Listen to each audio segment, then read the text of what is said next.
you are not an artist. At least not in the way you think you are.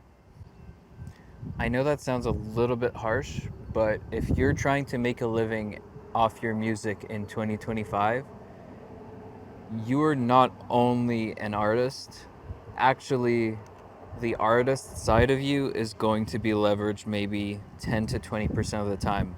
Most of the time, you are a distributor. It's the only way to ensure there's an audience to listen to all the beautiful things you make. Most algorithms for most social medias, whether it's YouTube, Spotify, Instagram, they all push you in a specific direction, and it's all fed off of what do I show the people for them to stay on the app? What do I show the YouTube viewers for them to stay here, keep coming, and enjoy, pause, and enjoy their experience on the platform? And the best way to do that is to feed them things they want to see, not things you think they want to see. And the sooner you realize what I'm about to say here, the better it will be for your career if this is something you want to do full time. Unfortunately, most new creatives don't know this. I've had this conversation with a lot of up and coming artists since I do YouTube reactions. They will contact me and ask me to do reactions to their music. And I've also been in contact with some huge artists, some that you may know. They range from 200,000 subscribers on YouTube to 5 million subscribers on YouTube. They have hundreds of thousands of monthly listeners, and I've done some interviews with some of them as well that you can check out on my channel. But the reason I say this is I found one thing in common with all of these successful ones. They understood that they don't have to be 100% creative. They don't have to push the limits on every single song. They don't have to offer something completely unique and niche or introspective or deep lyrical puzzle songs. They realize that most of the songs that they have to put out is what the crowd wants to see, right? YouTube's not going to push out your song if most people on the platform don't want to see it. Being an artist used to mean creating everything you wanted whenever you wanted to create it. It's just not like that anymore. Whether you agree with it or not, you kind of have to settle and accept this is the rules of music now, and this is what you have to do to get where you want to be. Now you're in a system, right? Multiple platforms, algorithms, social medias. They reward consistency, not uniqueness, right? Say you post a song for yourself, and this goes to YouTube creators as well. You post some video and it does really well. The next video you post, YouTube will show it to the same audience it showed your last video to, because that one did really well. And it's going to use a small subsection of that audience to test that new video you drop. What do you think all your fans that you built through that one big video that blew you up, what do you think they're expecting in your next video? Are they expecting you to switch genres? Are they expecting something completely different? No, they're not. They're expecting something within the realm, within the subject matter, within the vibe of the previous song you just dropped, because that's how they discovered you, and that's what they know you as now. If you do a completely different song after having a huge video like that, say you do an introspective storytelling song after you just drop a pop song, that introspective song is going to be tested out on that same audience that blew up or that you cultivated from that pop song, a large portion of them will not enjoy that because they're expecting a pop song. That's just how it is. YouTube will then assume, because only 20% of your current audience messes with this new song, that the song is bad. And it'll completely stop any reach that that song has. It will kill it before it even has a chance to flourish. It might be a great song for someone that is for a different audience, but not for the one that you've built for yourself. So I see this as a funnel. The only way you can have people listen to your stuff is to create the type of content that would appeal to the largest portion of people possible. This was already something that existed in music, okay? So you're not conceding that much, to be honest. Most pop artists, their lyrics mean jack shit. They are very broad, and they're intentionally broad because they are meant to appeal to anyone. So some songs are about relationships, but you can interpret it as a song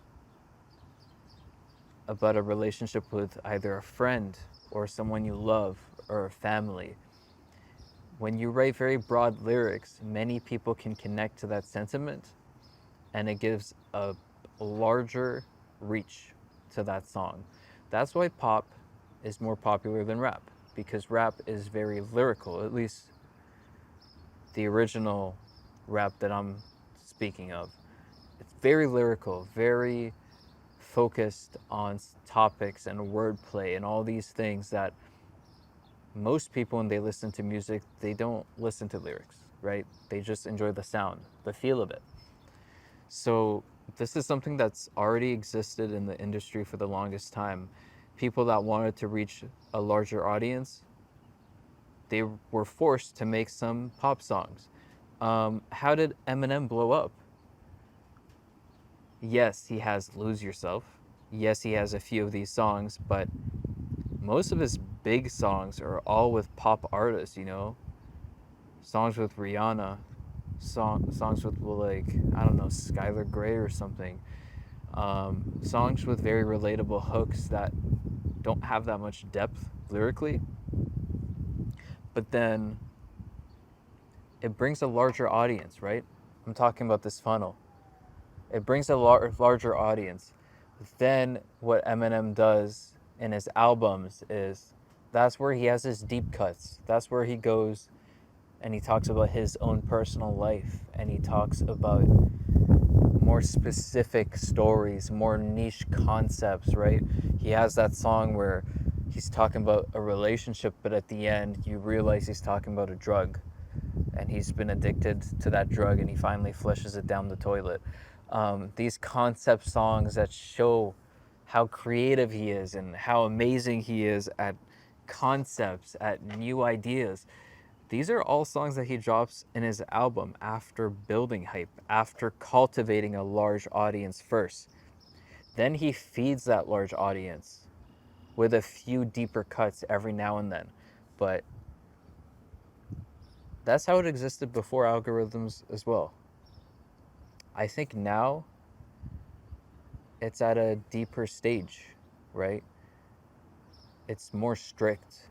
You need to release singles, hit songs, right? Hit singles that will appeal to a large audience.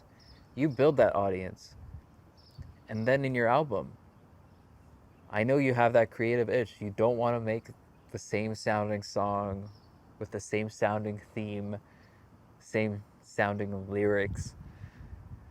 But it's the only way to blow up. It is. There are going to be some exceptions, always, but for 99% of you, that's the only way for you to blow up. Because going back to the YouTube conversation here, say you do a video that appeals to a lot of people, the next video you do, if you push those same buttons on that audience, YouTube's going to push it to an even larger audience on the next video. So if you keep yourself within the bounds of the same feel of your previous song that blew up, or the same vibe, it doesn't have to be the exact same song. It kind of has to sound similar, has to have the same sort of energy, maybe similar messaging. YouTube will love that. It will push that out every single time until it stops working. And your responsibility is to distribute that same sound over and over and over again, way more than your job is to be creative.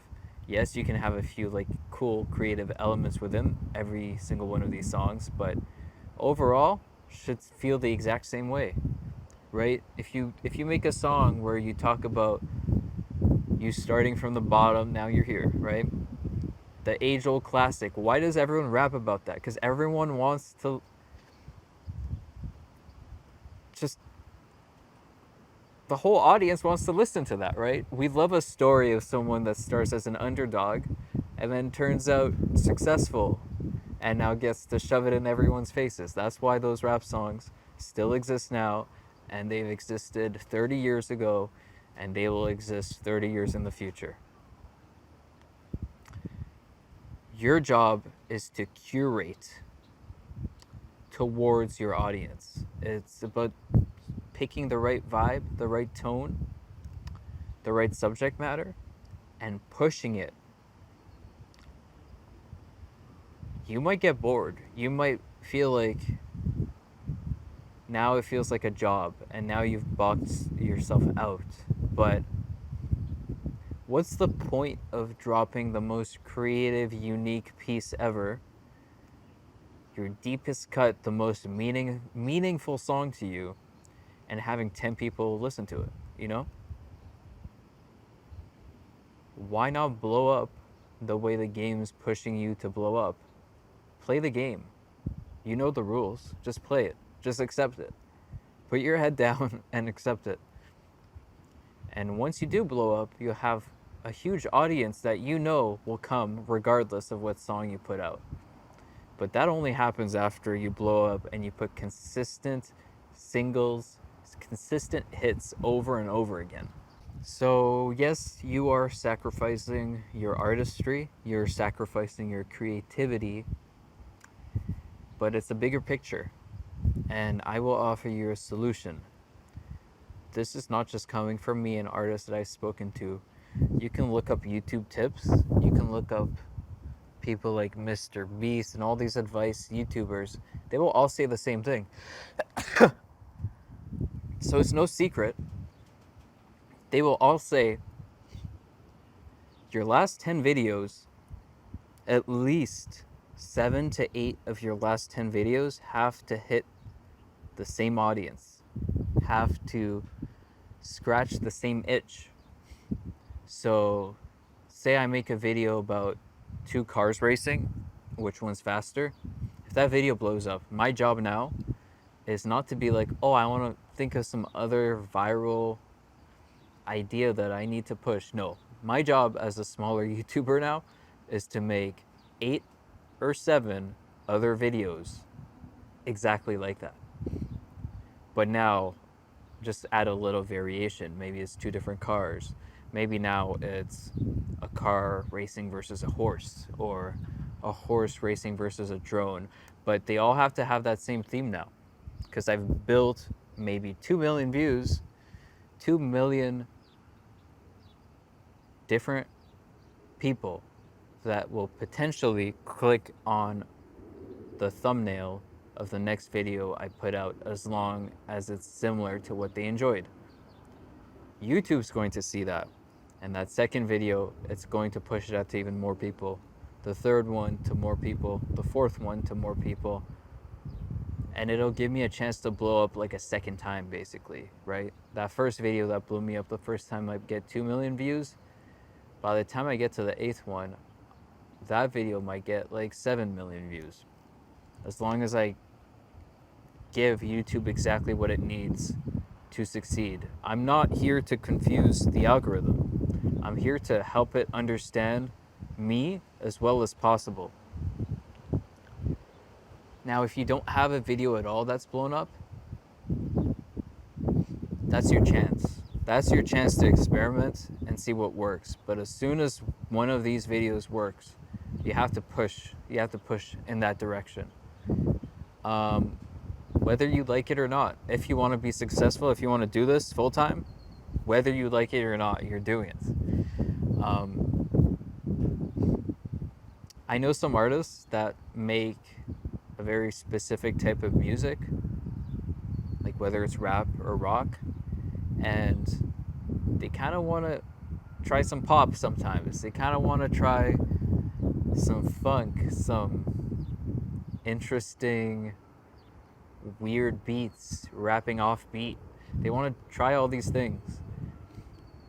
But they've been the most successful not doing that until they build their audience. Once you build your audience, though, like I said, out of those 10 videos you drop, have 2 of them be experiments, so it satisfies or scratches your creative itch, right? Because we're all artists in our own way, and it can get very bland repeating the same thing over and over again. So then have 2 out of 10 of your videos be experimental. So drop 4 videos that you know will work. Drop 1 that is just an experiment. Then drop another 4 that you know will work. Then do another experiment. There you go. 10 videos right there. 2 experimental ones. And if you're lucky, maybe an experimental one blows up even more than your usual 8 videos that you drop. And then that gives you a bridge, right? That gives YouTube an idea that, okay, this is performing way better than my other videos. Then you start pushing in that direction. So you will always have the chance to jump from one place to another, right? From one type of video to another. As long as you do 8 normal videos, I'll say, and then 2 experimentals. And keep that balance. I know it sounds super shitty to say, but like you're really not here to make stuff that'll blow people's mind. You're here to give them exactly what they want. And most of them do not want their minds blown. Most people just want to get on YouTube, and this applies to Spotify as well, and listen to something that sounds good and then get off. Very little people are there to analyze some in-depth video or song, you know? I struggle with this as well with my YouTube channel. Because I'll react to an artist, and then that video might blow up, and now my whole comment section is react to that artist and now all their music. And I'm like, I don't want to kill my enjoyment of this artist. Like, I don't want to react to 15 different songs from the same artist. But it's gonna do the best if I do that, right? It's gonna help my channel way more, because YouTube will know anyone that's interested in this artist by my 3rd video. That guy, xFayze, send every fan of that artist to xFayze, because he's doing reactions to all their music. And then I'm gonna get all of that artist's fans as loyal subscribers, because they'll see 2, 3, 4, 5 videos in a row, eventually decide to subscribe. And now when I push my 7th, 8th, 9th video, YouTube will push it to my subscribers. And now that I have way more subscribers that are fans of that artist, if I do a reaction there, when YouTube tests out the video on my subscribers before pushing it out to the public, they'll see that most of my subscribers want to hear it and want to keep watching those videos, and then it'll push my video out insanely far. I've noticed this with my Ren reactions. I react to Ren. When I did my marathon of tons of Ren reactions, I had a huge spike in subscribers and returning viewers. It helped my channel tremendously. When I first started doing Brazilian music reactions, oh my god, I was getting like minimum a few thousand views every video. If you look at my videos now, some of them do a few hundred. Um, so that's the way to do it. The reason I specifically don't do it is because I honestly don't care about doing YouTube full time. I'm here because I enjoy it. I'm here because I like music. I like breaking things down. I like reacting. I like sharing my love for new artists and all the intricacies that go into music. I like sharing that with my fans. Um, but if I were to quit my job, I'd only do Ren reactions. I'd only do Brazil reactions. I would forget most of lower nerdcore. I'd only react to DPS, Fable, Rustage, and I'd throw everyone else out. I would look at what other reactors are doing, see what videos perform really well on their channel. I do exactly that same reaction. And then when I get all the fans in my direction, I'll do 10 other reactions to that same artist.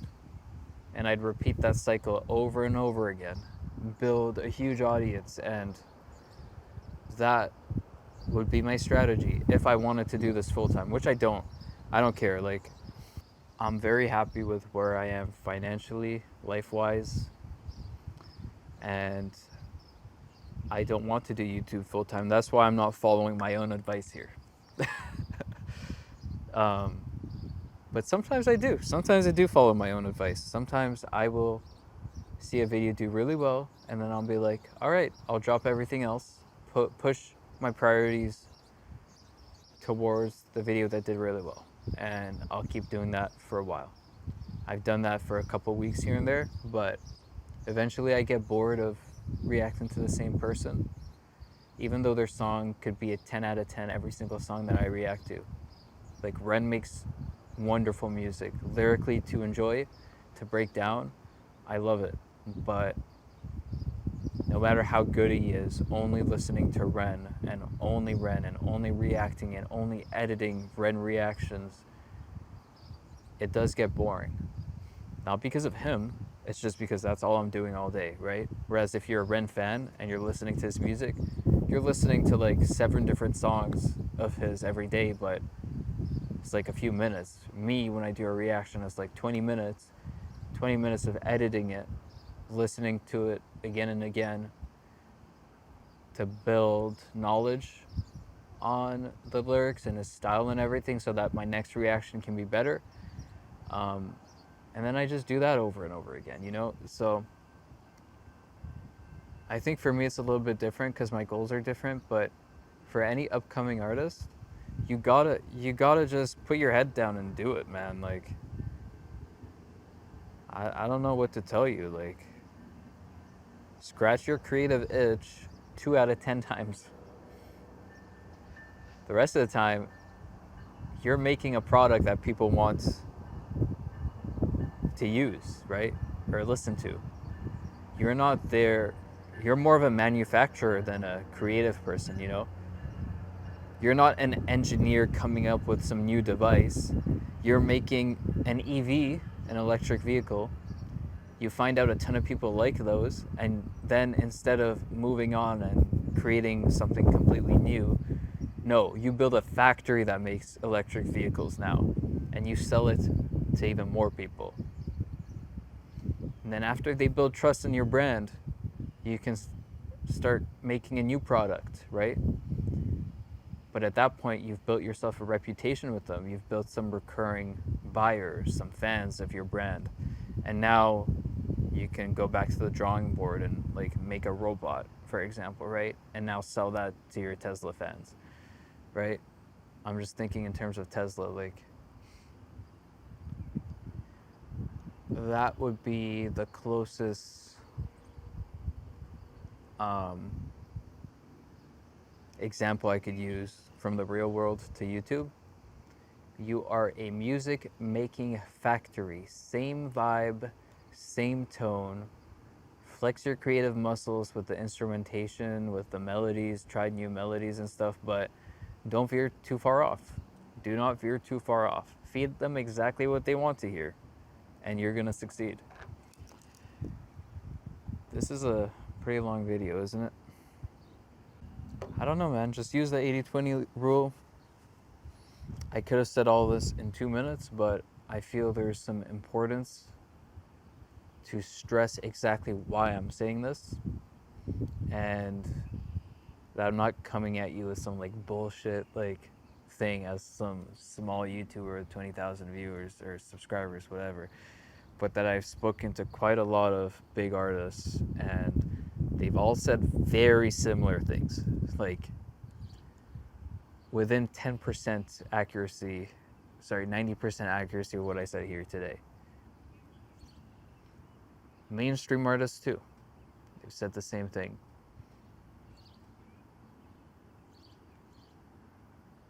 So what can I tell you?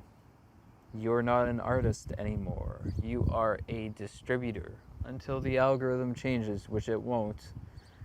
Your job is to curate the same feel to your audience for long enough for them to know where to find you and how to come back.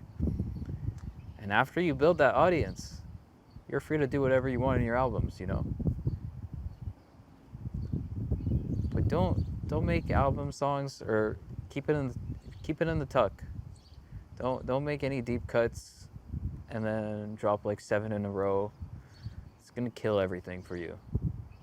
It might be your best songs ever, and it will not perform well. Those deep cuts, yeah. Wait until you blow up, then drop the deep cuts, and then those deep cuts are gonna start winning like awards, right? Like think about Kendrick. He's been out here doing music like this for so long, but most of his songs that you know of are all the hits, Not Like Us, you know, TV Off, Mustard. It's not any of his lyrical stuff, man. It is not. And everyone now that he's in the mainstream after this beef, they're all like going back to the songs and glazing him and stuff and being like, oh, he said this and it means this, and they're like all breaking down that music. But if he didn't blow up, they wouldn't have done it, right? Before this whole beef happened, no one was talking about how Kendrick, at least the mainstream was not talking about how Kendrick was that huge. He was winning some awards here and there, but this is the year where he won like 5 in a row, 5 awards, and this is the year where people that don't even listen to rap are listening to his like silly delivery and actually messing with it, whereas he was trying it before and it wasn't hitting. And all that happens because he blows up first and then he drops the deeper cuts after, right? All those deeper cuts aren't getting... Think about Mr. Morales, right? That album didn't do that well. But after the beef, people were going back to listen to Mr. Morales and the Big Steppers. And then they started understanding why it was so good. So it sucks. I wish everyone would recognize great, unique content like that instantly and accept these instantly, but you gotta build yourself a fan base, a reputation first. I've repeated that throughout this video multiple times, so hopefully you take my advice, give it a try. Not just my advice, completely stolen from talking to a ton of people that do this YouTube stuff full time, that do this Spotify stuff and post on Instagram and get paid to do all these things. That's what they do, man. If you don't want to do it full time, then drop whatever you want. Have fun. That's what I chose to do. Thanks for watching.